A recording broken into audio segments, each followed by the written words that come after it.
Hello everyone, আমি অনিতা চলে এলাম আবারও একটা ভিডিওর সঙ্গে। সবাইকে ওয়েলকাম। তো আমি ভিডিওটা শুরু করে দিয়েছি মানার রেডি হওয়া থেকে। তো আমি ভিডিওগুলো দিনের দিন দিতে পারি না, তার জন্য সরি। তো একদিন পরে হয়ে যায় ভিডিওটা, টাইম বা কাজের অভাবেই বলো, মানে ভিডিওটা দিতে পারি না, টাইম খুব অভাব আমার কাছে। তো সেই জন্য ভিডিওটা দিনের দিন দিতে পারি না, তো একটু লেট হয়ে গেছে।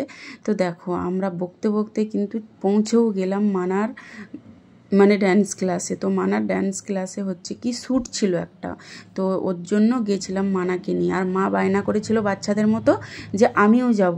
তো আমি বললাম তুমি গিয়ে কি করবে, তুমি তো ঘুমাবে। বলছে না আমি যাব বাচ্চাদের মতো। তারপরে ফাইনালি চলে গেছি, পৌঁছে গেছি।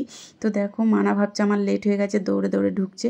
এদিকে স্যার সবাই সব কিছু রেডি করছে শ্যুটের জন্য। তো এখানে দেখো একদিক করে শ্যুট চলছে, খুব ভালো লেগেছিল আমার। জাস্ট ওরা একটু মজাও করেছিল। দেখো ওখানে কিন্তু সবাই চাকরি করে, আর আমার মানা আর ও কিন্তু বাচ্চা। ওই যে আর একজন যে শার্ট পরে আছে ও কিন্তু দেখে মনে হচ্ছে, দেখো আমার মানায় সবার থেকে বড় মনে হচ্ছে। তো এখানে একটু রেস্টের জন্য বাইরে এসছে, তো একটু তো ফটো ওকে তুলতেই হবে, তার জন্য তুলে নিল। আর হয়েও গেছে, এই যে আমরা বেরিয়ে গেছি। তখন কটা বাজে জানো, রাত 11:30টায়। দেখো 11:30টার সময় আমরা গাড়ি বুক করে বাড়ি ফিরছি তিনজনাতে, মা আমার মানে 2 মা আর আমি। তো যাই হোক, এই যে এইভাবেই বকতে বকতে কিন্তু বাড়ির কাছে চলেও এসছি। অনেকটাই রাত হয়ে গেছে। তোমাদের দাদাভাই যেত, কারণ আমরা মানে মানারা শাড়ি পরে আছে বলে ওর জন্য গাড়িতে হবে না আসা, সেই জন্য আমরা উবার বুক করে বাড়ি চলে এলাম। তো রাতে এসেও দেখো চেঞ্জ করা বাদ দিয়ে আয়না দেখা বন্ধ হচ্ছে না, সারাক্ষণ আয়না দেখছে। এই রকম করে কাদের বাড়িতে এরকম আছে বলো, সারাক্ষণ আয়না দেখে। রাত 12টা বেজে গেছে, তারপরেও আয়না দেখে যাচ্ছে। তো কি বলবো, বলার কিছু নেই, যা দেখছে দেখুক। আমি তারপরে ভাত টাত রেডি করে শুয়ে পড়েছিলাম। এইটা হচ্ছে পরের দিন সকালবেলা। দেখো আমি তো কাজে যাব, ওর তো কোনো ব্যাপার নাই, ও তো ঘুমাবে। তাই দেখো সকাল 10টা বেজে গেছে, ওঠার নাম নেই। এটা আবার তারপরের দিন বিকালে রেডি হয়ে বেরিয়ে পড়লাম ডাক্তারের কাছে যাব বলে। তো এই যে ডাক্তারের কাছে যাচ্ছি, মানে রিপোর্ট করাতে, ব্লাড টেস্ট করাতে।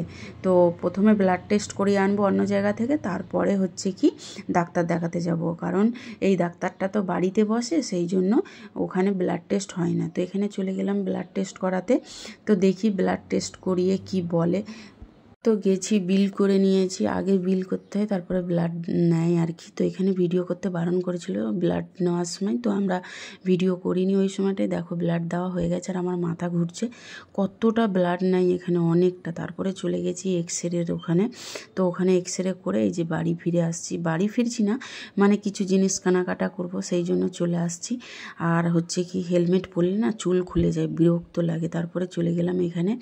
আর ওই ফুলগুলো দেখে তো খুব ভালো লাগছিল, এত বিক্রি হচ্ছে আর এত দাম এখন ফুলের, প্রচুর ভিড় এখন বাজারে, মানে এত এই মানে পুজোর সময় ভিড়। তো এখানে চলে গেলাম হাড়ির দোকানে, ওই গ্যাস কিনবো বলে, মানে গ্যাস ওভেন কিনবো বলে। আর জানো তো মেয়েরা সংসারের জিনিস কিছু পছন্দ হয়ে গেলেই নিতেই থাকে।